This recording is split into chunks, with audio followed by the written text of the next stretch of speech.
Hello friends, मैं राजीव और आज मैं आप लोगों को स्ट्रेंथ ऑफ मटेरियल का एक टॉपिक बताने जा रहा हूँ डिफ्लेक्शन के बारे में। इसमें हम लोग आज देखेंगे डबल इंटीग्रेशन मेथड, जिसको हम लोग शॉर्ट में डीआई मेथड भी लिखते हैं। ठीक है, ये टॉपिक आज मैं इसलिए स्टार्ट कर रहा हूँ क्योंकि कुछ लोग का रिक्वायरमेंट था, मतलब कुछ लोगों ने रिक्वेस्ट किया था कि भैया या सर जो भी मतलब हमें ये टॉपिक के बारे में समझाइए। कुछ कुछ टॉपिक उन्होंने बताया है कि उनको ये टॉपिक के बारे में थोड़ा ज़्यादा नीड है अर्जेंट में, तो हमने सोचा कि ठीक है, तो आज हम लोग अभी फ़िलहाल डीआई मेथड से आज हम स्टार्ट करते हैं। ठीक है, तो सबसे पहले देखिए, ये जो डीआई मेथड है, डबल इंटीग्रेशन मेथड, ये यूज करते हैं हम लोग डिफ्लेक्शन और स्लोप को निकालने के लिए। ये क्यों यूज किया जाता है? डिफ्लेक्शन को और स्लोप को किसी भी बीम में, ठीक है, कहीं भी, मतलब जैसे कोई भी अपना बीम मान लीजिए, यहाँ पर ये सपोज कीजिए कि ये अपना कोई एक बीम है। ठीक है, तो इसमें मान लीजिए कि यहाँ पर तो अगर डिफ्लेक्शन या स्लोप पूछे, चाहे यहाँ पर डिफ्लेक्शन या स्लोप पूछे या कहीं भी पूछे, तो उस पॉइंट पर क्या डिफ्लेक्शन आएगा, क्या स्लोप आएगा, इस चीज़ के बारे में हम लोग इसमें देखते हैं। ठीक है, तो इस मेथड से हम यहाँ पर का वैल्यू निकालते हैं कि यहाँ पर क्या डिफ्लेक्शन आने वाला है, क्या स्लोप आने वाला है। ठीक है, तो इस चीज़ के लिए सबसे पहले हम यहाँ पर सबसे पहले ये जान लेते हैं कि डिफ्लेक्शन और स्लोप हम निकालने जा रहे हैं, तो पहले ये तो पता चले कि डिफ्लेक्शन होता क्या है, स्लोप होता क्या है। ठीक है, तो सबसे पहले हम क्या देखेंगे, पहले देखेंगे कि डिफ्लेक्शन किसे कहते हैं, मैंने डिफ्लेक्शन का मतलब क्या है, फिजिकल मीनिंग हम समझते हैं कि डिफ्लेक्शन होता क्या है, इसको हम कैसे समझेंगे, और फिर स्लोप क्या होता है, स्लोप को हम कैसे समझेंगे। ठीक है, तो देखिए, सपोज कीजिए कि हमने ये एक बीम ले लिया है। ठीक है, यहाँ पर ये देखिए कि जैसे यहाँ पर हम एक इस पर ट्रांसवर्स लोड लगाएं। आप लोग इतना तो आपको पता होगा कि किस लोड को ट्रांसवर्स लोड बोलते हैं, किसको एक्सियल लोड बोलते हैं। अगर नहीं जानते हैं तो कोई बात नहीं, हम एक बार एक्सप्लेन कर देते हैं उसे भी। जैसे देखिए, ये सपोज कीजिए कि ये आपका कोई भी मेंबर है, बीम है। ठीक है, ये इसका एक्सिस है। ठीक, अब देखिए, अगर इस एक्सिस के एलोंग, ठीक है, इस एक्सिस के एलोंग इस पर लोड लगाया जा रहा है। ठीक है, ये टेंसाइल फोर्स हो या कंप्रेसिव फोर्स हो, वो अलग मैटर है, वो अभी हम लोग ध्यान उस पर नहीं देख रहे हैं। ठीक है, मतलब इस एक्सिस के अगर एलोंग लगा रहे हैं फोर्स, ठीक है, क्या कर रहे हैं, ये जिस डायरेक्शन में एक्सिस लगा है इसी डायरेक्शन में अगर हम फोर्स लगा रहे हैं तो ये कहलाता है एक्सियल फोर्स। ठीक है, अब क्या हुआ, अब हमें देखना है कि ट्रांसवर्स फोर्स क्या होता है। तो ट्रांसवर्स फोर्स का मतलब हुआ कि इस एक्सिस के परपेंडिकुलर डायरेक्शन में, ये ऐसे एक्सिस जा रहा था, इसके परपेंडिकुलर डायरेक्शन में, यानी कि इस बीम पर अगर हम ये फोर्स लगा दें, ठीक है, मतलब इस एक्सिस के परपेंडिकुलर डायरेक्शन में या नॉर्मल डायरेक्शन में अगर हम फोर्स लगाएं तो इस फोर्स को हम क्या बोलते हैं, ट्रांसवर्स फोर्स। ठीक है, ट्रांसवर्स फोर्स होता है। तो हम लोग अभी फिलहाल इसी फोर्स की बात कर रहे हैं, यही फोर्स यहाँ पर अपना लग रहा है। ठीक है, और ये जो हमने ऐसे पतला सा जो सेक्शन दिखाया है बीम का, यही एक्चुअल में यही चीज़ है। ठीक है, अब देखिए इसमें क्या करते हैं हम कि जैसे इस पर हम लोड लगा रहे हैं। ठीक है, सपोज कीजिए कि अपने पास ये एक बीम है। ठीक है, इस बीम पर हम यहाँ पर से मान लीजिए कि यहाँ पर ये ऐसे कैंटिलीवर बीम है, मान लीजिए इस पर अगर हम यहाँ पर लोड लगाते हैं। ठीक है, तो इस पर हम जैसे अगर लोड लगाएं, मान लीजिए कि ये हम ऐसे ये इस पॉइंट से हम लोड लगाते हैं। ठीक है, इस पर हम जैसे लोड लगाएं तो क्या होता है, यहाँ पर लोड लगाए तो ये देखिए ये अपना धीरे धीरे नीचे की ओर डिफ्लेक्ट कर रहा है। ठीक है, और कुछ है कि यहाँ से कुछ ऐसे एंगल भी, मतलब कुछ वो भी मतलब एंगल से भी कुछ डिफ्लेक्ट हो रहा है, तो वो चीज़ हम इसको देखते हैं। तो ये तो खैर रिजिड मेंबर था, इसमें हम लोग आपको सही से हम इसमें एक्सप्लेन नहीं कर पाए उस चीज़ का कि कितना एंगल हो रहा है, लेकिन यहाँ पर डिफ्लेक्शन तो इसमें आपको शो हो रहा है कि यहाँ पर से हम जैसे इस पर फोर्स लगा रहे हैं तो ये धीरे धीरे नीचे की ओर जा रहा है। ठीक है, तो इसी चीज़ को देखते हैं। जैसे कि हमने यहाँ पर लोड लगाया ट्रांसवर्स डायरेक्शन में, तो क्या होगा कि ये यहाँ पर ऐसे मेंबर था, अब इस पर हमने लोड लगाया तो क्या होगा कि ये धीरे धीरे नीचे जाएगा। ठीक है, अब देखिए, तो ये जो फिक्स होता है, तो फिक्स पॉइंट पर क्या होता है कि यहाँ पर ना तो आपका डिफ्लेक्शन आता है, मतलब अगर यहाँ पर हम लिखें डिफ्लेक्शन तो यहाँ पर 0 हो जाएगा, और यहाँ पर स्लोप स्लोप को हम रोटेशन से भी अभी समझते हैं, ठीक है। तो यहाँ पर स्लोप भी आपका क्या होता है, 0 होता है, ठीक है। तो यहाँ देखिए, यहाँ पर जैसे अगर हम इसका इलास्टिक कर्व बनाए कि ये किस टाइप से वो डिफ्लेक्ट होगा, जैसे यहाँ पर आपको एक मेंबर रखिएगा, इस पर आप फोर्स लगा करके देखिएगा तो आपको खुद ही समझ में आएगा। जैसे देखिए यहाँ पर से अगर आप इस पर लोड लगाएं तो ये कुछ इस शेप में आपका डिफ्लेक्ट हो जाएगा, ठीक है। इसी को बोलते हैं इलास्टिक कर्व।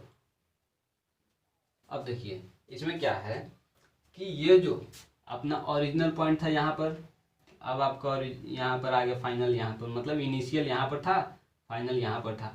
तो इस दोनों के बीच का जो डिस्टेंस हुआ, मतलब जितना जितना इसमें गैप आया, वही कहलाता है आपका डिफ्लेक्शन, ठीक है। मतलब कि ये दोनों के बीच में जो आया ये आपका डिफ्लेक्शन कहलाता है। अब देखिए इसमें क्या है कि अगर आपको यहाँ पर ये तो डिफ्लेक्शन तो समझ में आया कि क्या, इसको डिफ्लेक्शन को अगर डिफाइन करना हो तो आप कैसे बोल सकते हैं, इसमें आप ये बोल सकते हैं कि किसी भी बीम में जब अगर हम ट्रांसवर्स फोर्स दे रहे हैं, ठीक है, किसी भी बीम में जब हम ट्रांसवर्स फोर्स दे रहे हैं तो इसका जो इनिशियल पोजीशन था, ठीक है, इस पॉइंट का जो इनिशियल पोजीशन था और इस पर लोड देने के बाद जो फाइनल पोजीशन हुआ, इस दोनों पोजीशन के बीच में जो आपका ये जो डिफरेंस आया, इसी डिफरेंस को बोलते हैं हम लोग डिफ्लेक्शन, ठीक है। ऐसे अगर डिफाइन करना हो तो आप इस तरह से इसको समझ सकते हैं। फिर क्या है स्लोप, तो स्लोप को कैसे समझेंगे कि स्लोप जो होता है, स्लोप आप समझ सकते हैं कि स्लोप को हम dy/dx भी लिखते हैं या tan थीटा से भी डिनोट करते हैं, या फिर थीटा क्या होता है तो परपेंडिकुलर डिस्टेंस बाई ये डिस्टेंस मतलब बेस वाला, ठीक है। तो इसको हम ऐसे भी समझ सकते हैं कि ये एक एंगल होता है। तो इसमें देखिए क्या है, यहाँ पर से देखिए ये जो आपका पहले आपका ये था, ठीक है, यानी कि इस पर जो इनिशियल इस पॉइंट पर अगर हम इनिशियल में टेंजेंट अगर ड्रॉ करते हैं तो ये क्या होता है, हॉरिजॉन्टल लाइन जाता है, ऐसे ये हॉरिजॉन्टल लाइन चला जाता है। अगर हम अब इसको डिफ्लेक्ट होने के बाद, जब इसमें डिफ्लेक्शन हो चुका है, इसके बाद अगर हम इस पर टेंजेंट ड्रॉ करते हैं तो क्या होगा, कुछ इस शेप में कुछ ऐसे जाएगा, ठीक है। अब पहले से क्या था, अपना हॉरिजॉन्टल लाइन था, तो इसी को आप या तो इधर ऐसे एक्सटेंड कर दीजिए या फिर इस जिस पॉइंट पर आप निकाल रहे हैं यहाँ पर एक हॉरिजॉन्टल ऐसे ड्रॉ कर दीजिए। अब इन दोनों के बीच में जो आपका थीटा जो एंगल आता है, इसी को बोलते हैं हम स्लोप, ठीक है। इसको क्या बोलते हैं, स्लोप बोलते हैं। तो हमने समझा कि डिफ्लेक्शन क्या होता है और स्लोप क्या होता है। तो मतलब कि अभी जो हम लोग DI मेथड पढ़ने वाले डबल इंटीग्रेशन, उसमें क्या है करते हैं कि यही चीज़, ये डिस्टेंस हम निकालते हैं कि ये कितना आएगा, डिफ्लेक्शन कितना आएगा, और इसमें जो है इसमें क्या है कि मतलब कितना स्लोप आने वाला है, ठीक है। यानी थीटा निकालेंगे और ये जो डिस्टेंस है ये दोनों चीज़ निकालेंगे। तो देखिए हम लोग सबसे पहले कुछ चीज़ को हम लोग मेमोराइज कर लेते हैं कि जो आपके DI मेथड में यूज होने वाला है। तो देखिए इसमें 2-3 पॉइंट है जो आपको याद रखना पड़ेगा, और वो फैक्ट है। अगर आप उसके बारे में भी अगर आप डिटेल आप पूरा अगर डेरिवेशन के साथ देखना चाहिएगा तो आप हमें कमेंट सेक्शन में बताइएगा। नेक्स्ट क्लास में हम आपको उसका डेरिवेशन भी दे देंगे अगर आपको नीड होगा तो, ठीक है। तो देखिए जैसे आपका पहला कि अगर हम y का जो वैल्यू निकालते हैं, जैसे ये अपना बीम था, ठीक है, तो यहाँ पर ये जो लोड लगाए थे तो इसमें क्या हुआ था कि ये कुछ इस शेप में डिफ्लेक्ट हो गया था। तो ये पॉइंट और ये पॉइंट के बीच का जो ये डिस्टेंस था, इसको हम लोग y से डिनोट करते हैं। तो y क्या था, डिफ्लेक्शन था, यहाँ से y हो जाएगा आपको डिफ्लेक्शन, ठीक है। अब क्या था, फिर हम इस पे टेंजेंट ड्रॉ किए थे, फिर यहाँ इनिशियल का टेंजेंट और ये फाइनल का टेंजेंट, ठीक है। जैसे कि हमारे कहने का मतलब हुआ ये इनिशियल पॉइंट है इसका जो यहाँ पर था, तो इस पर जो अगर हम टेंजेंट ड्रॉ करते तो ये ऐसे हॉरिजॉन्टल लाइन जाता। ये जो फाइनल था, फाइनल पे जो हम अगर टेंजेंट ड्रॉ करते तो ये कुछ इस टाइप से जाता, ठीक है। तो ये जो एंगल बना, या फिर इसको अगर यहाँ पे शो करना चाहते तो यहाँ पर एक हॉरिजॉन्टल ऐसे ड्रॉ करके यहाँ पर ऐसे ये जो थीटा दिखा दिए, ये क्या था, अपना स्लोप था। स्लोप को हम बोलते हैं dy/dx से, ठीक है। तो यहाँ पर से अगर इसका डिफ्लेक्शन को अगर हम एक बार इसको डिफ्रेंशिएट कर देते हैं तो dy/dx जो आता है ये क्या होता है, आपका स्लोप हो जाता है, ठीक है। अब क्या है कि अगर हम स्लोप को फिर से एक बार और डिफ्रेंशिएट करते हैं, ठीक है, इस चीज़ का, ये दोनों तो खैर ऐसे ही होता है।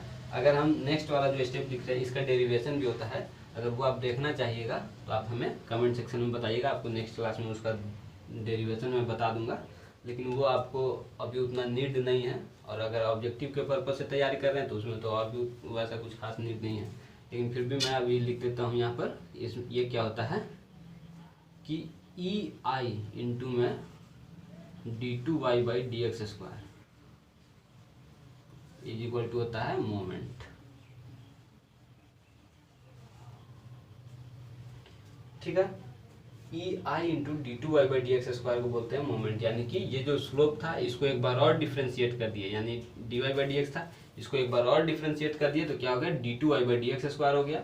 अब इसमें ई आई से मल्टीप्लाई कर दिया। ई क्या है, आई क्या है, आपको पता होगा। जैसे देखिए, ई क्या है, मॉडुलस ऑफ इलास्टिसिटी होता है। आई क्या होता है, आई होता है मोमेंट ऑफ इनर्शिया। ठीक है, तो ई और आई को हम लोग ये होता है मॉडुलस ऑफ इलास्टिसिटी, ये होता है इनर्शिया। और इस चीज़ के बारे में हम लोग डिटेल में देखेंगे कब, जब हम लोग पढ़ेंगे आगे, जब हम लोग स्लोप डिफ्लेक्शन मेथड देखेंगे या फिर एमडीएम देखेंगे, मोमेंट डिस्ट्रीब्यूशन मेथड, उसमें हम लोग इस ई आई के टर्म को स्पेशली हम लोग थोड़ा सा डिटेल में एनालाइज करेंगे। ठीक है, अभी हम लोग को इससे उतना मतलब नहीं है क्योंकि अभी इस चीज़ के बारे में अभी हम लोग नहीं देख रहे हैं। अभी हम लोग सबसे पहले आज देखेंगे डी आई मेथड के बारे में, फिर नेक्स्ट क्लास में हम लोग देखेंगे मैकॉले मेथड के बारे में। ठीक है, उसके बाद हम लोग आएंगे स्लो डिफ्लेक्शन और मोमेंट डिस्ट्रीब्यूशन पे। तो देखिए, तो हमें अभी यहाँ पर से इतना ये हम समझें कि ये क्या होता है, ई आई इंटू d2y/dx² बराबर इसको मोमेंट बोलते हैं। अभी आपका मेन इसी तीन का ज़रूरत है। ठीक है, ये तीन अभी आप एकदम स्टार लगा करके याद कर लीजिएगा।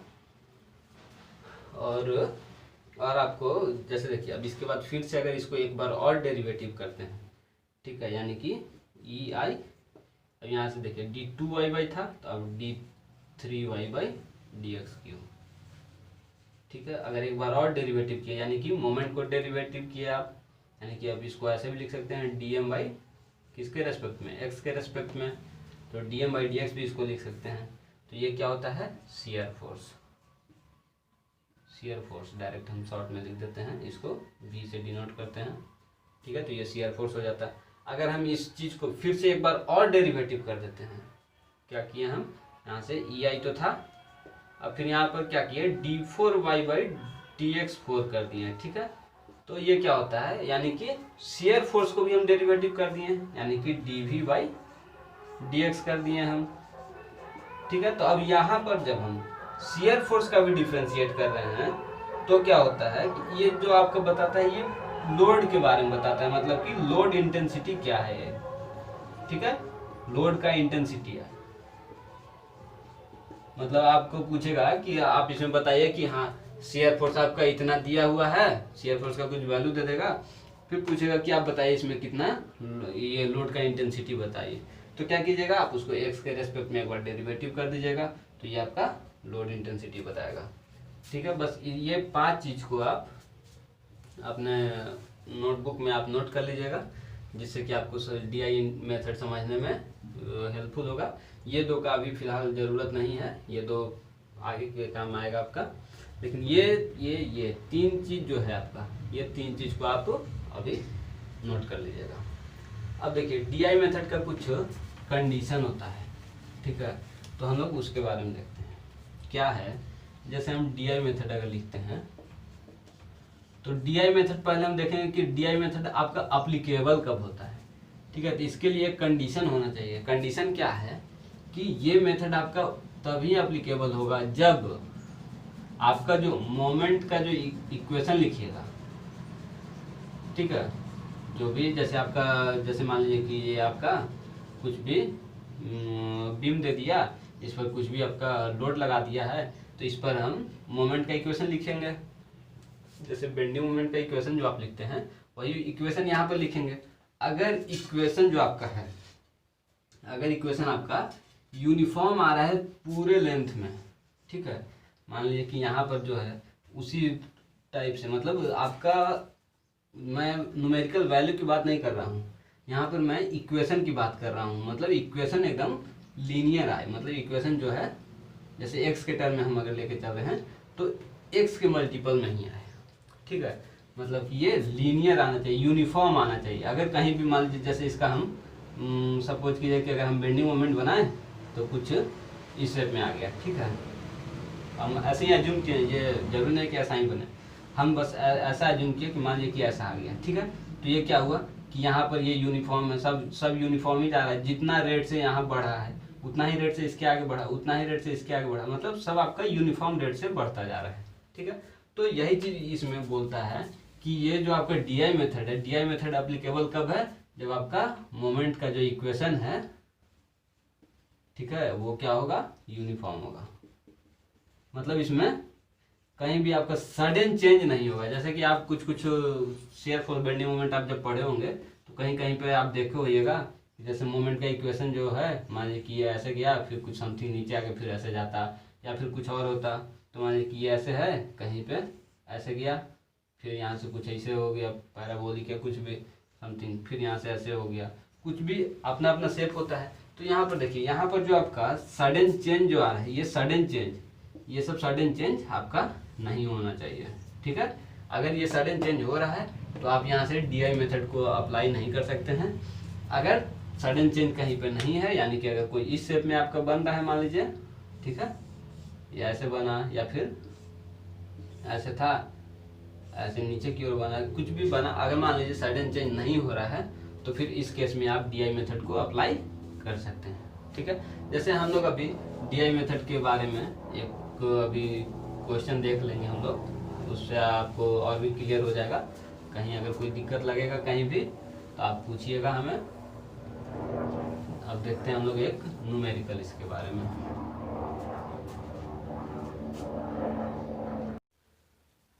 अब देखते हैं, जैसे हम लोगों ने एक क्वेश्चन लिया है, ठीक है।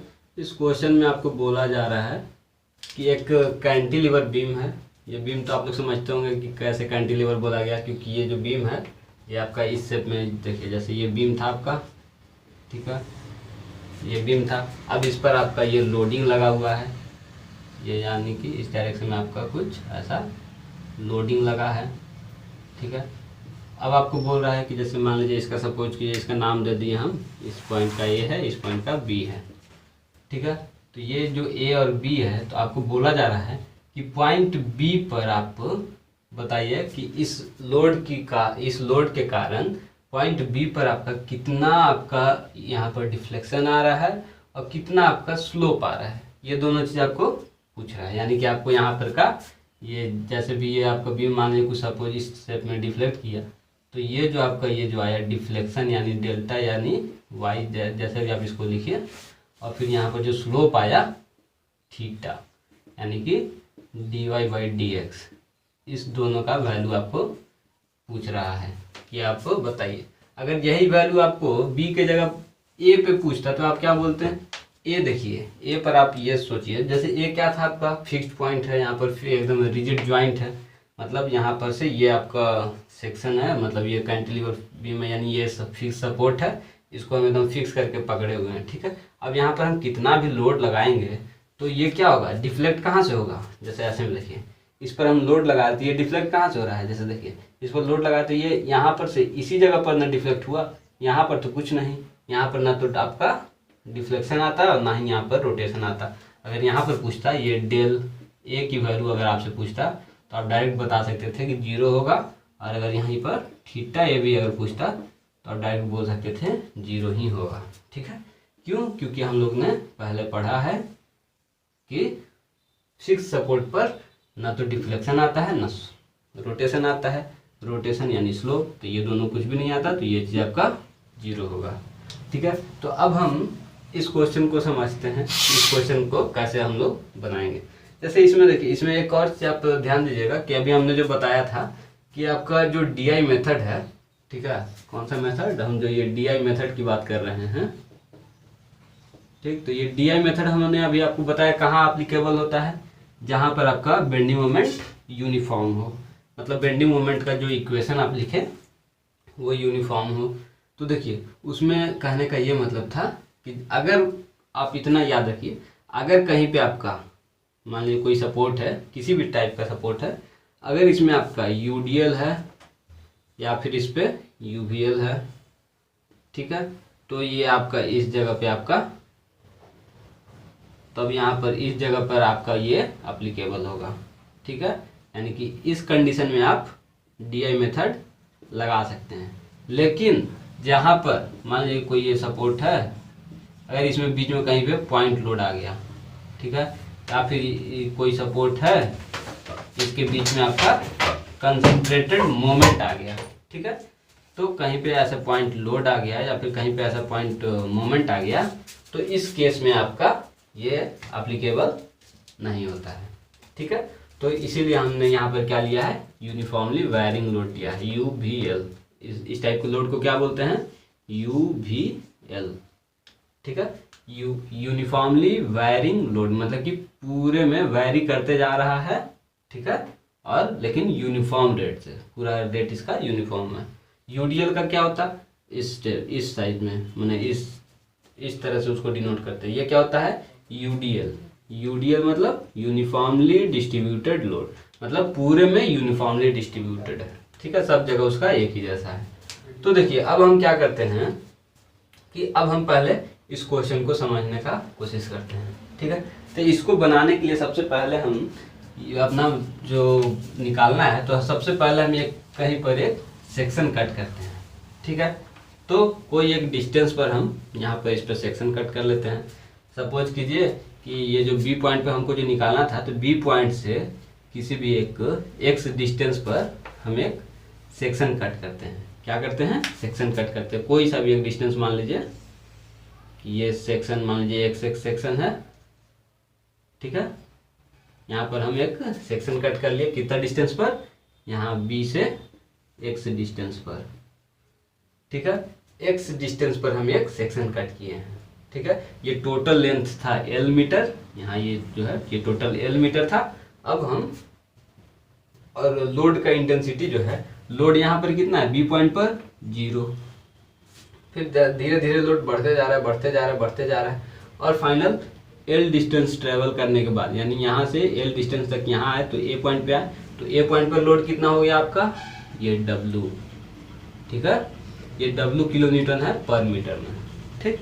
तो अब देखिए ये जो ऐसे लोड जो वैरी कर रहा है, तो हम अभी फिलहाल आए हैं इस सेक्शन पे, ठीक है। इसका कुछ भी आप नाम दे दीजिए, A B C, A B दिया हुआ है तो सी मान लीजिए, सी से सी पॉइंट पर हम यहाँ पर इसको सेक्शन कट किए हैं। तो अब हम देखते हैं इस पॉइंट पर हमको बेंडिंग मोमेंट का इक्वेशन लिखना है। तो सबसे पहले हम ये जो सेक्शन कट किए हैं, इसको हम थोड़ा सा जूम करके यहाँ पर देख लेते हैं ये कैसा है। तो देखिए हम सबसे पहले यहाँ से सी बी एक लाइन ड्रॉ कर लेते हैं। मान लीजिए ये सी बी है, ठीक है, ये सी, ये बी। अब क्या बोल रहा है, यहाँ पर से एक कुछ हाइट तक ये लोड लगा हुआ है, और ये लोड जो है बी पर जाके 0 हो जा रहा है, ठीक है। अब देखिए अब क्या है कि हम, ये आपको डिस्टेंस पता है कितना है, ये डिस्टेंस x है कि x डिस्टेंस ये है, तो ये डिस्टेंस आपको पता है। अब आपको क्या करना है, सबसे पहले यहाँ पर हम लोड का वैल्यू निकाल लेते हैं, ठीक है। तो लोड का वैल्यू हम कैसे निकालेंगे, वो देखिए। लोड का वैल्यू जब अगर यहाँ पर निकालना है कि कितना इंटेंसिटी का यहाँ पर लोड लगेगा, इसके लिए क्या करेंगे कि जैसे देखिए हम क्या कर रहे हैं, यहाँ पर 0 डिस्टेंस पर क्या था, 0 डिस्टेंस पे, ठीक है, 0 डिस्टेंस पे आपका 0 लोड था, और यही डिस्टेंस अगर हम L डिस्टेंस तक गए तो आपका लोड कितना हो गया, W, ठीक है।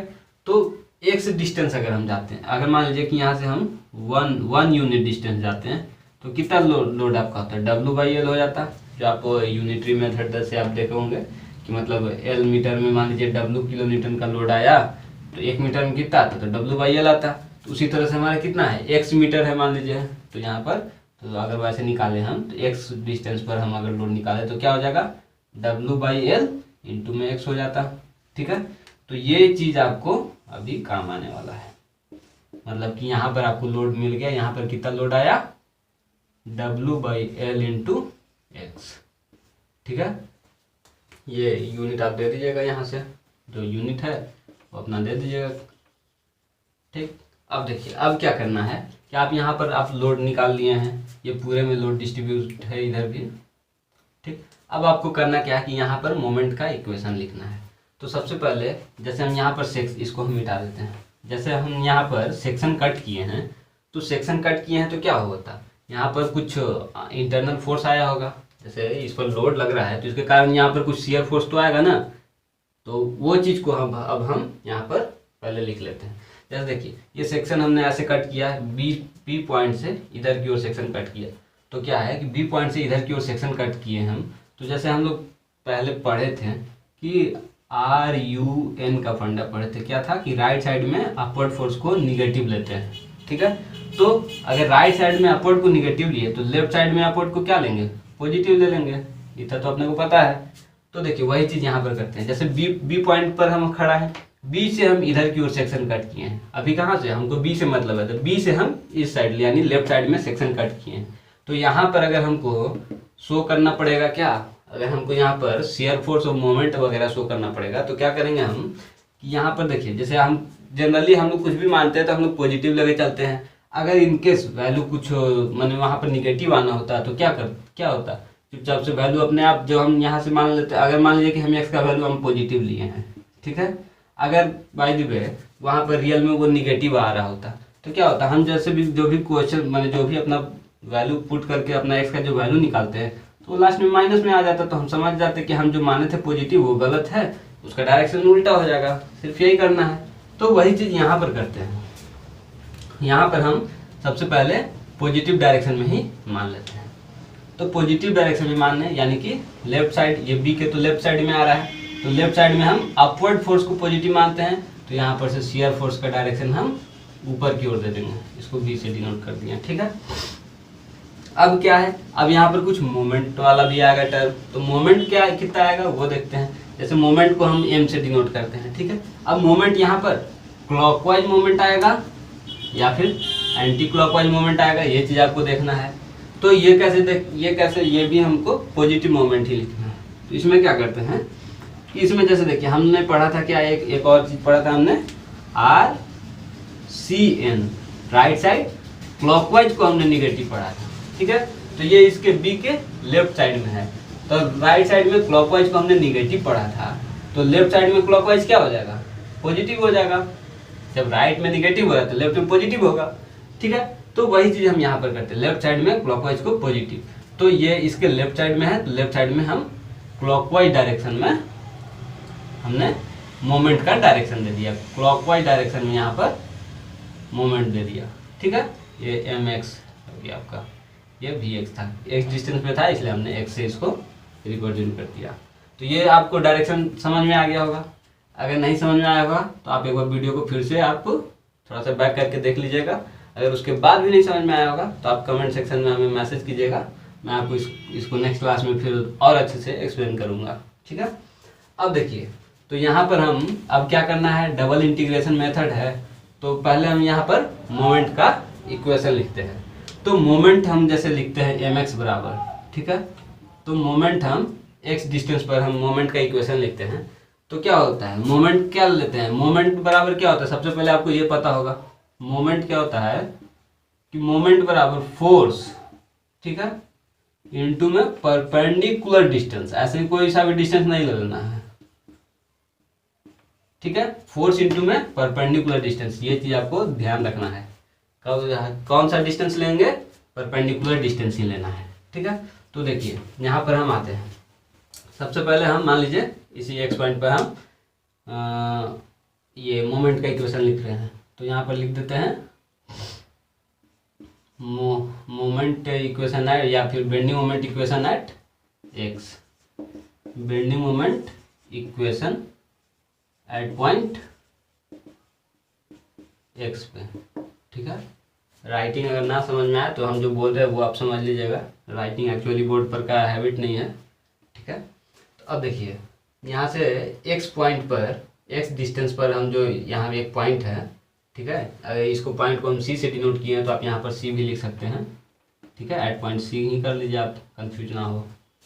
अब देखिए, तो सी पॉइंट पर हम बेंडिंग मोमेंट का इक्वेशन लिखते हैं। तो क्या होगा, सबसे पहले देखिए ये जो आपका लोड लग रहा है ये ट्रायंगल शेप में, ये लोड इनटू में इसका परपेंडिकुलर कुछ डिस्टेंस आएगा। तो देखिए हमने यूडीएल के केस में देखा था, मतलब यूडीएल के केस में जैसे आप लोग शेयर फोर्स बेंडिंग मोमेंट आपने पढ़ा होगा सोम में ही, तो वहाँ पर आप देखे होइएगा कि क्या था कि आपका फोर्स जो निकालते थे, जैसे मान लीजिए सपोज कीजिए कि ये आपका इस शेप में कुछ बीम रहता था, ठीक है, इस सपोर्ट, ये सपोर्ट सिंपली सपोर्ट या कोई सा भी सपोर्ट था, इस पर बीम था।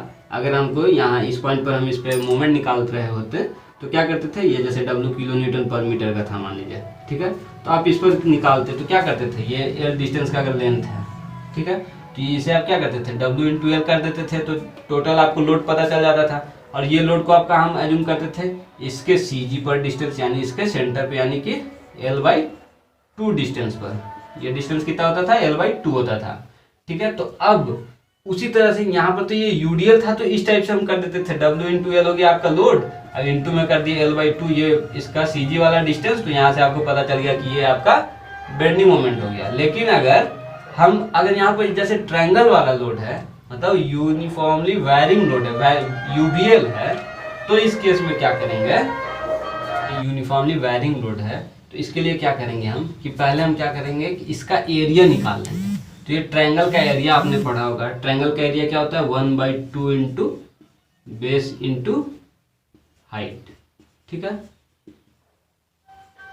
1/2 इंटू बेस इंटू हाइट। आपने ये आप इसका एरिया पढ़े होंगे। तो यहाँ पर से देखिए बेस कितना है, ये x डिस्टेंस, हाइट कितना है, हाइट आपने ये वाला निकाल रखा है, ठीक है। तो यहाँ पर से देखिए इसका सबसे पहले हम एरिया लिखते हैं, एरिया कितना हो जाएगा 1/2 इंटू में बेस हो जाएगा x और इंटू में हाइट कितना हो जाएगा W/L इंटू एक्स, यानी W/L इंटू में x, ये हो जाएगा आपका एरिया, ठीक है। ये क्या आया, ये आपका आया एरिया। अब क्या है, एरिया इंटू हम क्या करते हैं, मतलब एरिया जो आया ये एरिया आपको बताया कि ये आपका टोटल लोड इस पे इतना लगा, ठीक है। उस जैसे हम यूडीएल में भी जो करते थे वो और कुछ नहीं, हम वो एरिया ही निकालते थे। उसमें क्या करते थे कि यहाँ से करते थे W इंटू एल, मतलब यही ना टोटल लोड होता था आपका, ये जो टोटल इस पे W किलो न्यूटन पर मीटर लग रहा होता, तो उसको लेंथ से आप मल्टीप्लाई करके बोलते कि टोटल लोड इस पे इतना लग रहा है। तो एक्चुअल में वो क्या था, ये जो आप यूडीएल का जो इस शेप में आप जो लोड लगाए, तो ये एक्चुअली में ये जो हम ऐसे करके इसको डिनोट करते हैं, तो ये एक्चुअल होता क्या है कि ये ऐसे लोड लगता है इस पर, ठीक है, सब जगह पे यूनिफॉर्म रहता है, ठीक है। और इसका इंटेंसिटी क्या था, W किलो न्यूटन पर मीटर। तो ये देखिए, तो ये हो गया W, ये क्या हुआ, ये एक प्रकार से आपका रेक्टेंगल हो गया, ठीक है। तो ये वाला हो गया W, ये वाला आपका W, ये लेंथ हो गया L, तो W इंटू एल कर दिया, तो इसका एरिया ही तो निकाले। उसी तरह से यहाँ भी आप एरिया ही निकालते हैं और कुछ दूसरा चीज नहीं करते। फिर क्या किए थे, इसके CG, ये जो रेक्टेंगल है, रेक्टेंगल का CG कहाँ आता है, सेंटर पे ही आता है, मतलब ये दोनों ये जो इसका डिस्टेंस है इसके मिड पॉइंट पे ही आएगा, यानी L/2 डिस्टेंस पे आता, ठीक है। तो इसका जो लोड लगता फाइनल ये इसी L/2 डिस्टेंस पे लगता है, इसीलिए हम इसको बाद में L/2 से मल्टीप्लाई करते थे फोर्स इंटू डिस्टेंस करने के लिए मोमेंट में। लेकिन ये जो आपका ट्रायंगल बन रहा है, तो ट्रायंगल का CG कहाँ पर आता है, जैसे ये ट्रायंगल आपका बना, ठीक है, ये ट्रायंगल जो बना, तो ट्रायंगल का CG कहाँ पर आता है, ट्रायंगल का जो CG आएगा कहीं कोई समथिंग मान लीजिए यहाँ पर आया, तो ट्रायंगल का CG आता है, अगर आप ये बड़ा वाला साइड से देखिए, तो बड़ा वाला साइड से जो ये डिस्टेंस, अगर मान लीजिए ये डिस्टेंस जो आपका x है, ठीक है, ये डिस्टेंस हमने x मान के भी बता रहा हूँ आपको। देखिए, तो ये जो बड़ा वाला माने बड़ा वाला साइड से अगर आप देखते हैं CG का डिस्टेंस, तो ये होता है x/3 पर, और अगर यही छोटा वाले यानी कॉर्नर वाले पॉइंट से आप अगर देखते हैं तो ये कितना होता 2 टाइम्स ऑफ x/3, ठीक है। ये चीज़ आपको याद रखना है, ये आपको आगे हमेशा काम आएगा। जैसे सोम पढ़िएगा तो भी काम आएगा, स्ट्रक्चर पढ़िएगा तो भी काम आएगा, स्टील पढ़िएगा तो भी काम आएगा, ठीक है, RCC में भी आपको काम आएगा, हर एक जगह पर, यहाँ तक कि FM में भी आपको काम आएगा, ठीक है, हर जगह इसका काम है। इसलिए ये चीज़ को आप याद रखिएगा, बल्कि कहीं पर आप अपने नोटबुक में इसको नोट भी कर लीजिएगा, ठीक। तो अब देखिए, तो यहाँ पर हमने इसका एरिया निकाल लिया, अब इसको डिस्टेंस से मल्टीप्लाई करना है। तो डिस्टेंस कितना होगा, डिस्टेंस हम कहाँ पर, इसका जो है हम निकाल कहाँ पर है बेंडिंग मोमेंट, इस पॉइंट पर निकाल रहे बेंडिंग मोमेंट। तो इस पॉइंट पर यानी कि ये बड़ा वाला साइड से हम इसका डिस्टेंस निकालेंगे सी जी का। तो कितना होगा, ये जो इसका डिस्टेंस है x है, तो x/3 डिस्टेंस पर होगा, तो इसमें इंटू कर देंगे x/3, यानी कि ये क्या हो जाएगा, ये एरिया इंटू में सी जी वाला डिस्टेंस यानी परपेंडिकुलर डिस्टेंस। ठीक है, तो ये जो एरिया इंटू डिस्टेंस आया ये आपका हो गया मोमेंट का इक्वेशन। ठीक है, ये मोमेंट इक्वेशन किसके लिए हुआ, ये सिर्फ इस लोड के कारण हुआ। आपके पास ऑलरेडी एक मोमेंट है। ठीक है, तो अब इसको भी लिखेंगे यहाँ पर, एक और क्या आएगा, mx भी आएगा। अब mx प्लस में आएगा कि माइनस में आएगा ये चीज़ हम देख लेते हैं।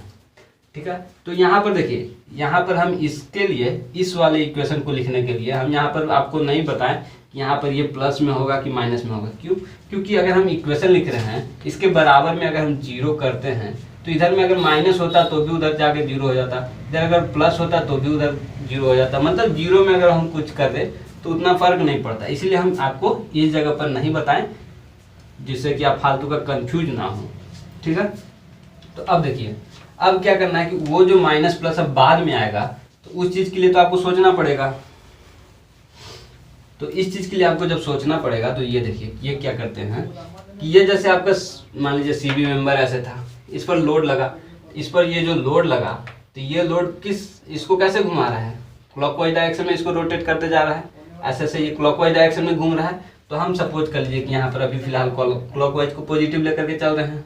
ठीक है, अगर आप बोलिएगा कि नहीं सर क्लॉकवाइज निगेटिव होता है, कोई बात नहीं, आप निगेटिव लेके चल लो, आपकी मर्जी। अगर आप इसको निगेटिव ले रहे हैं तो यहाँ पर से आप अपने साइड में अपना एज्यूम करने के लिए लिख लो कि क्लॉकवाइज को हम निगेटिव लिए हैं। हम आपको दोनों डायरेक्शन लेकर के अभी आपको बताएंगे, टेंशन मत लीजिए। अब देखिए क्लॉकवाइज को हम जैसे यहाँ पर निगेटिव ले लिए, ठीक है, क्लॉकवाइज निगेटिव हो गया। तो देखिए यहाँ पर फिर एक जो है ये एम जो है, यहाँ पर ये जो मोमेंट है ये इसका कौन सा डायरेक्शन है, ये भी आपका क्लॉकवाइज ही है, सेम ही डायरेक्शन है, तो ये भी आपका माइनस में ही आ जाएगा फिर। ठीक है, और ये इतना। अब देखिए, अब किसी भी पॉइंट पर जहाँ पर भी हम मोमेंट का इक्वेशन लिखते हैं उसको जीरो के इक्वेट कर देते हैं, क्योंकि अब बीच में कहीं भी है, अगर आप वो जो इक्विलिब्रियम कंडीशन लगाते हैं तो समेशन एफ एक्स मैंने हॉरिजॉन्टल डायरेक्शन में 4 जीरो, वर्टिकल डायरेक्शन में 4 जीरो, फिर मोमेंटम भी मैंने मोमेंट इक्वेशन भी उस पॉइंट पर जीरो, तो हर एक जगह पे वो जीरो लेकर चलते हैं। इसी तरह से यहाँ भी हम इसको एम एक्स को भी जीरो कर देते हैं। ठीक है, तो अब देखिए, तो यहाँ से अब देखिए ये दोनों माइनस में था, दोनों सेम डायरेक्शन था तो दोनों को माइनस में लिए। तो अब देखिए यहाँ से अगर माइनस हम कॉमन ले लें तो क्या होगा, ये प्लस, फिर ये भी प्लस, अब बराबर में जीरो, तो माइनस उधर जाके खत्म हो जाता है जीरो के साथ। अगर इसको हम ऑलरेडी प्लस लिए होते, ठीक है, तो यहाँ पर से हम मैंने अपने मन में बैठा देते क्या कि क्लॉकवाइज को अभी हम पॉजिटिव लेके चल रहे हैं, तो ये भी क्लॉकवाइज आया था तो ये भी पॉजिटिव हो जाता। जैसे इसको अगर हम पॉजिटिव लेते हैं ये भी पॉजिटिव हो जाता, तो फिर दोनों प्लस ही था, बराबर उधर कुछ भी हो जीरो था, तो यहाँ से अगर हम इसको प्लस ही रहने देते तो फिर बराबर जीरो था, कोई फर्क नहीं पड़ता। तो यहाँ से माइनस माइनस भी लिए तो भी ये प्लस हो गया ऑलरेडी, यहाँ से अगर प्लस प्लस लिए तो भी ये प्लस हो गया। मतलब आपको यहाँ पर इस वाले साइन से स्टार्टिंग में कोई मतलब नहीं होता, बस सेकंड वाला साइन सिर्फ इस चीज से आप देख लीजिए कि अगर इसको क्लॉकवाइज को आप निगेटिव लिए तो इधर भी क्लॉकवाइज निगेटिव ले लीजिएगा, अगर इस क्लॉकवाइज को पॉजिटिव लिए तो इधर भी क्लॉकवाइज पॉजिटिव ले लीजिएगा। मतलब पहला वाला के हिसाब से ही आप आगे लेते चले जाइएगा, कहीं कोई दिक्कत नहीं होगा। ठीक है, तो अब देखिए ये हमारा हो गया मोमेंट का इक्वेशन, हम इसको पॉजिटिव लेकर के अभी बना देते हैं। ठीक, तो अब देखिए यहाँ से क्या हो गया 1/2x plus 1/2x into W/L into x into x/3 plus mx बराबर 0। तो अगर हम इसको सोल्व करके लिखें, अगर mx का वैल्यू हम लिखना चाहें तो mx बराबर क्या हो जाएगा, ये चीज़ सारा प्लस में था उधर जाके माइनस हो जाएगा, तो माइनस में हो जाएगा 1/, नीचे वाला को मल्टीप्लाई कर दीजिए, 2 इंटू 3 क्या हो जाएगा 6, 1/6, और इंटू में क्या हो जाएगा, ऊपर में एक w है, इंटू में x का पावर 1 2 3 यानी कि x³ अपॉन में l हो जाएगा। ठीक है, यही चीज आएगा m बराबर। अब देखिए अब क्या करना है, अब हम आते हैं मेन अपना डबल इंटीग्रेशन मेथड पे। तो यहाँ पर आप लिख दीजिएगा कि अप्लाई डबल इंटीग्रेशन मेथड। ठीक है। तो यहाँ से देखिए आप, अभी हमने आपको बताया था इधर में स्टार्टिंग में ही 4-5 पॉइंट लिख करके आपको दिए थे, ठीक है। तो उसमें एक पॉइंट ये भी था कि मोमेंट का जो वैल्यू होता है, मोमेंट क्या होता है, ई आई इंटू में d2y/dx² था आपका, ठीक है। ये आपने अभी पढ़ा था, ये चीज़ आपको पता है, ठीक है। तो इसी चीज़ को इस इक्वेशन में पुट कर दीजिए, ठीक है। यहाँ पर अभी हम इसको पुट करें तो मोमेंट के जगह पर ये जो मोमेंट का वैल्यू है, मोमेंट के जगह पर हम ये वैल्यू पुट करेंगे, ठीक है। इधर हम फिलहाल इसको रफ कर देते हैं। अब देखिए थोड़ा सा वीडियो लंबा हो रहा है, लेकिन आप उसको पॉज करके अगर बाय द वे अगर आप मतलब लोड ना ले पा रहे हो तो थोड़ी देर इसको पॉज करके थोड़ा रेस्ट कर लीजिएगा, उसके बाद फिर से देख लीजिएगा, ठीक।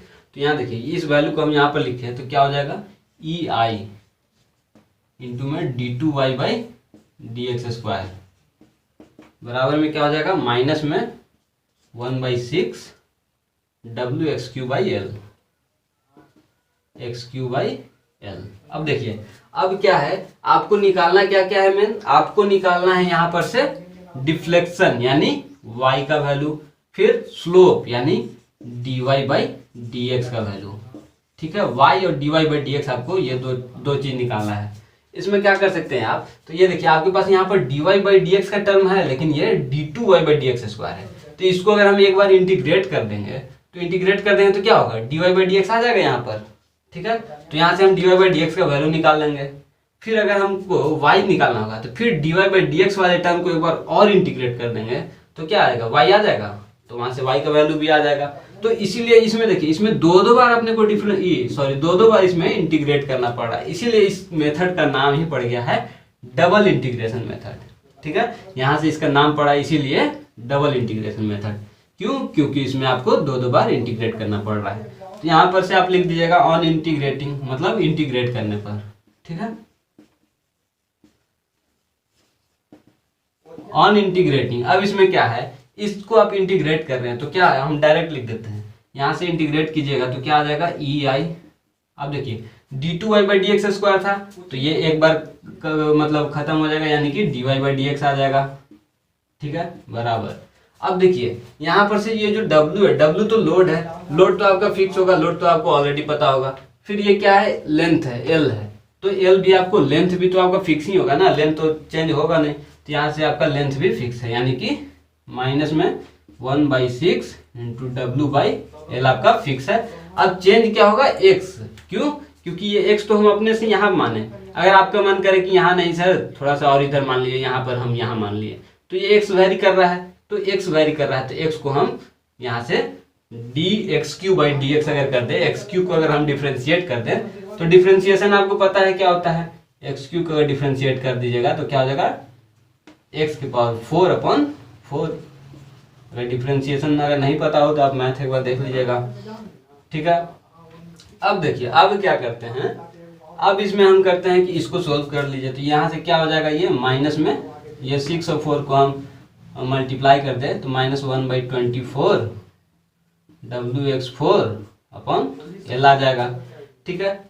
अब इसको मान लीजिए हम एक इक्वेशन मान लेते हैं। अब इसमें कुछ करना नहीं है, अब बस आपको बस ऐसे ही सोल्व करते चले जाना है, ठीक है। इसको हम मान लिए इक्वेशन फर्स्ट। अब देखिए यहाँ से अपना एक इक्वेशन आ गया था। अब क्या करेंगे, इसको फिर से एक बार और इंटीग्रेट कर देते हैं, ठीक है।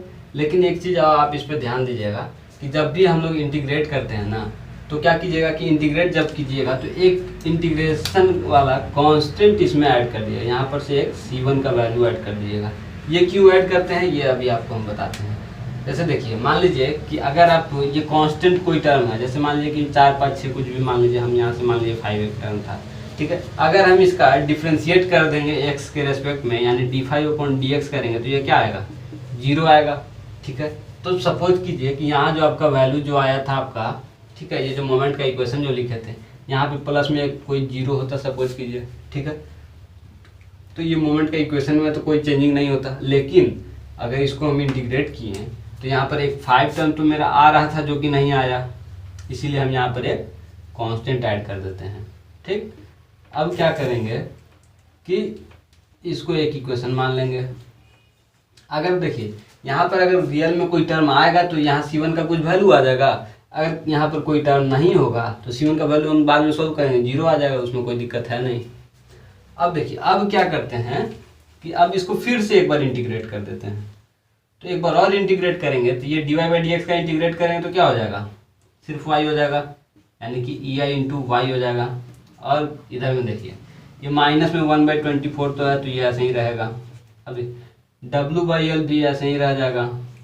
अब x4 का इंटीग्रेट अगर हम करेंगे तो क्या हो जाएगा, x के पावर 5/5, तो x के पावर 5/5, यहाँ से देखिए अब प्लस।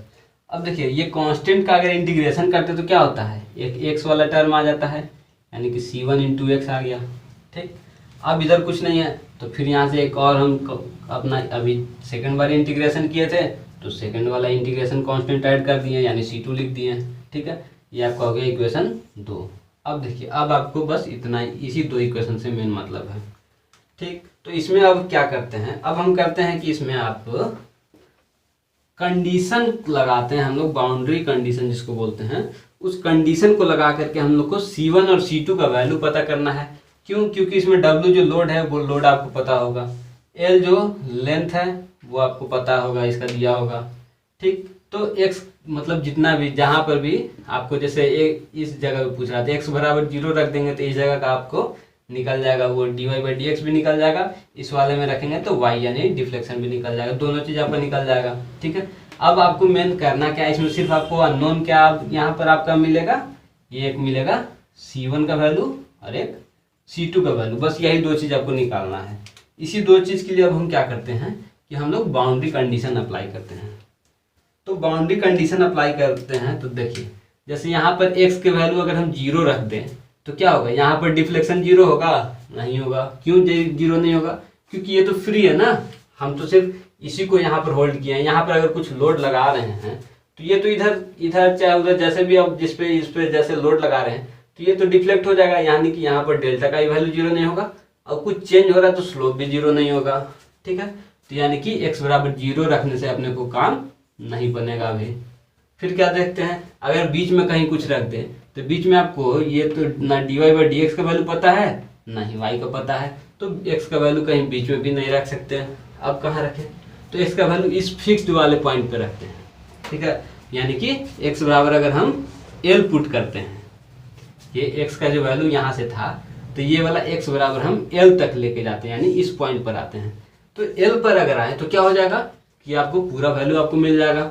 तो पूरा वैल्यू यहाँ, अब देखिए यहाँ ये जो फिक्स्ड पॉइंट है तो फिक्स पॉइंट पर आपको पता है कि यहाँ पर फिक्स्ड वाला जो एंड होता है उस पर ना तो आपका डिफ्लेक्शन आता है और ना ही रोटेशन आता है, यानी कि यहाँ पर आप लिख सकते हैं कि एट x बराबर l क्या हो जाएगा, y भी आपका 0 हो जाएगा और dy/dx भी आपका 0 हो जाएगा। ठीक है, तो यही चीज को अब हम यहाँ पर अप्लाई करते हैं। ठीक, तो यहाँ से एक बार हम x बराबर l रख देते हैं और सबसे पहले हम ये पहला इक्वेशन में वैल्यू पुट कर देते हैं। तो क्या होगा कि इस चीज को आप लिख दीजिएगा, put this value in equation first में। ठीक है, तो हम इस इक्वेशन के ऊपर वाला आपको मिटा देते हैं ताकि नीचे आपको शायद ना दिखे। तो देखिए इसमें अगर हम ऐसा करते हैं, ऊपर वाले में हम अब ये इक्वेशन फर्स्ट में हम इस वैल्यू को रखते हैं, ये क्या था, x4/l था ना। अब देखिए इस पे हम अगर इसको वैल्यू रखते हैं, क्या रखेंगे, x के जगह पर l रखेंगे और इसमें dy/dx है तो dy/dx के जगह 0। अब dy/dx के जगह पे अगर हम यहाँ पर 0 पुट कर दें तो ei इंटू 0 क्या आएगा, 0 आ जाएगा, तो यहाँ पर ये वैल्यू आ जाएगा 0। अब बराबर में देखिए अब यहाँ से -1/24 तो ऐसे ही रहेगा, -1/24। अब देखिए w इंटू एक्स के पावर 4 है तो x के जगह पर हम क्या रख रहे हैं, l रख रहे हैं, तो यहाँ पर क्या हो जाएगा w इंटू एल के पावर 4 अपॉन में l, अब फिर प्लस में C1। ठीक है, यही था अपना। तो अब देखिए यहाँ से C1 का वैल्यू आ जाएगा, इस चीज को इधर लेके चले जाएंगे, ये एक l से एक l कट जाएगा तो यहाँ से l क्यू हो जाएगा, यानी कि C1 का वैल्यू क्या हो जाएगा, ये माइनस में था इधर तो इधर आके प्लस में हो जाएगा, यानी कि 1/24 WL ठीक है, यही आ जाएगा अपना।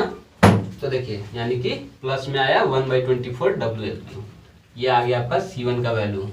अब आप C2 का वैल्यू आपको निकालना है, तो C2 के लिए भी देखिए यही कंडीशन लगाते हैं, x बराबर L और यहाँ से y बराबर 0, तो फिर इसको लिखेंगे put this value in equation 2, ठीक है। और उसके बाद ये C1 का भी वैल्यू यहाँ इसमें रख देंगे, तो फिर यहाँ से आपका C2 का वैल्यू आ जाएगा, ठीक है। तो हम फिलहाल इसको डायरेक्ट कर देते हैं, नहीं तो वीडियो और भी ज़्यादा लंबा होगा। आप इसको लिख लीजिएगा, सोल्व करके आप खुद से देखिएगा, अगर नहीं आएगा तो आप हमें बताइएगा। तो इसका जो वैल्यू आप सोल्व कीजिएगा तो वो आ जाएगा माइनस में WL4/30, ठीक है, WL4/30 आएगा। इसका यहाँ से आप C2 का वैल्यू आप निकाल लीजिएगा। तो यहाँ से आपको C1 C2 दोनों पता चल गया। अब आपको क्या करना है, अब आपको निकालना था इस पॉइंट पर स्लोप और इस पॉइंट पर डिफ्लेक्शन, ठीक है। तो आप यहाँ से अब देखिए, अब हम लोग यहाँ पर से C1 C2 दोनों का वैल्यू निकल गया है। अब अपने को निकालना है dy/dx, यानी कि यहाँ पर इस B पॉइंट पर का स्लोप, और y यानी कि डिफ्लेक्शन, इस B पॉइंट पर का डिफ्लेक्शन। तो स्लोप और डिफ्लेक्शन, अब हमको ये जो है एक जनरल इक्वेशन आ गया। आपसे ये चीज़ आपको जहाँ पर का पूछेगा वहाँ पर का आप इससे इसमें वैल्यू पुट करके बता सकते हैं। तो इसमें आपको कहाँ का पूछ रहा है, B पॉइंट पर पूछा है, यानी कि B पॉइंट पर आपको जब आना रहेगा तो क्या होगा कि अगर B पॉइंट पर आने के लिए आपको बोला है तो क्या होगा, x का वैल्यू आप कितना रखिएगा, x को आप उठा करके B तक ही पहुँचाइए, यानी यहाँ से शुरू है यहीं पर चाहिए आपको वैल्यू। तो क्या हो जाएगा, x बराबर यहाँ पे आप 0 रख दीजिएगा। तो अब यहाँ से इस चीज़ में इसमें आप वैल्यू पुट कर दीजिए। क्या लिखिएगा कि put the value of C1 C2 and x in equation first, ठीक है। ये सब का वैल्यू आप इसमें इक्वेशन में रखिएगा। तो क्या आएगा, जैसे नीचे में आप लोगों को दिख रहा है कि नहीं, चलिए थोड़ा सा दिखेगा, ठीक है। तो एक लाइन हम नीचे यहाँ लिखते हैं। इसमें क्या होगा, जैसे देखिए यहाँ पर क्या लिखेंगे, EI, फिर dy/dx। dy/dx तो आपको निकालना ही है, dy/dx ही तो स्लोप है। अब क्या करेंगे, माइनस में 1/24। अब देखिए यहाँ से W इंटू एक्स की पावर 4 है, x की जगह पे आपको क्या रखना है वैल्यू, x बराबर आपका क्या आ जाएगा, 0 आ जाएगा, ठीक है। क्यों, क्योंकि आपको B पॉइंट पर ही निकालना है। तो B पॉइंट के लिए x का वैल्यू जो है, x जो यहाँ से जा रहा है x 0 है, यानी कि ये तो माइनस 1/24 इंटू डायरेक्ट 0 कर देते हैं हम सब। इतना लिखने का ये वाला टर्म इतना लिखने का जरूरत ही नहीं है, डायरेक्ट ये 0 हो जाता। सिर्फ प्लस में C1, तो यहाँ से प्लस में, अब से देखिए C1 है, C1 का वैल्यू क्या है आपका 1/24 WL3, यहाँ से 1/24 WL3 रख देंगे, ठीक है। तो यहाँ से आ जाएगा आपका ये dy/dx आपको निकालना है, यानी स्लोप, ठीक है। तो यहाँ से आप इसको लिख दीजिए, नीचे शायद आपको नहीं दिखेगा, हम इसको ऊपर में ही लिख देते हैं, यहाँ पर लिख देते हैं, ठीक है। ये जो C1 C2 का वैल्यू है ये आप नोट कर लीजिएगा। फिर क्या है कि अब इस यहाँ से आप जैसे निकालिएगा इसको, तो क्या हो जाएगा, dy/dx बराबर, अब देखिए ये टर्म तो पूरा आपका खत्म हो गया, 0 बचा क्या, WL3/24, WL3/24 प्लस में, ठीक है। अब देखिए ये EI इधर मल्टीप्लाई में था, इधर आगे डिवाइड में हो जाएगा, तो यहाँ पर नीचे में आ जाएगा EI, ठीक है। तो क्या हो गया आपका वैल्यू dy/dx, यानी स्लोप, स्लोप का वैल्यू आपका क्या हो जाएगा, dy/dx अभी आप लोग को शुरू में ही बताए थे स्लोप होता है। तो यहाँ से dy/dx एट b यहाँ पर लिख दीजिएगा, ठीक है। स्लोप का वैल्यू आपका आ गया ये इतना, ठीक है। अगर ये सब डाटा दिया हुआ रहेगा तो आप इसका यूनिट दे दीजिएगा, नहीं होगा तो नहीं दीजिएगा आप, ठीक है, वो क्वेश्चन पे डिपेंड करता। अब देखिए यहाँ से आपको स्लोप का वैल्यू निकल गया, इसको बोलते हैं स्लोप, ठीक है। अब आपको निकालना है y का वैल्यू, यानी डिफ्लेक्शन का। तो आपके पास C1 का वैल्यू पता है, x का वैल्यू पता है, ठीक है, और सिर्फ y निकालना है आपको, ठीक है। तो y को निकालने के लिए क्या करेंगे, फिर वैसे ही x का वैल्यू 0 रख देंगे, ये खत्म, इसमें भी x है, ये भी खत्म, सिर्फ C2 वाला टर्म बचेगा, ठीक है। और फिर EI को उधर लेके चले जाएंगे, डिवाइड में हो जाएगा, यानी कि C2 वाला टर्म डिवाइडेड में EI हो जाएगा। तो इस चीज़ को आप कमेंट में हमको मैसेज कीजिएगा कि कितना आया y का वैल्यू, यानी कि डिफ्लेक्शन का जो वैल्यू है, वाई जो है आपका डिफ्लेक्शन का वैल्यू आप हमें कमेंट में मैसेज कीजिएगा। सारा चीज़ आपको बता दिया गया है कैसे कैसे निकालना है। कंडीशन यही वाला लगाना है, ठीक है। यहाँ से x बराबर 0 ही आपको पुट करना है, उसके बाद ये सॉल्व करके बताना है। फिर इसमें आपको जैसा ये वीडियो लगा होगा आप हमें बताइएगा। ये वीडियो थोड़ा लंबा चला गया है तो थोड़ा सा आप पेशेंस रख के देखिएगा, और हमें लगता है कि आपको हम अच्छे से समझा पाए हैं। अगर फिर भी आप लोग कहीं पर इसमें अगर कंफ्यूज हो रहे हैं या फिर कहीं पे आपको ये समझ में नहीं आया हो तो आप हमें कमेंट सेक्शन में बताइएगा। नेक्स्ट वीडियो में हम उसको क्लियर करने का कोशिश करेंगे। Thank you friends.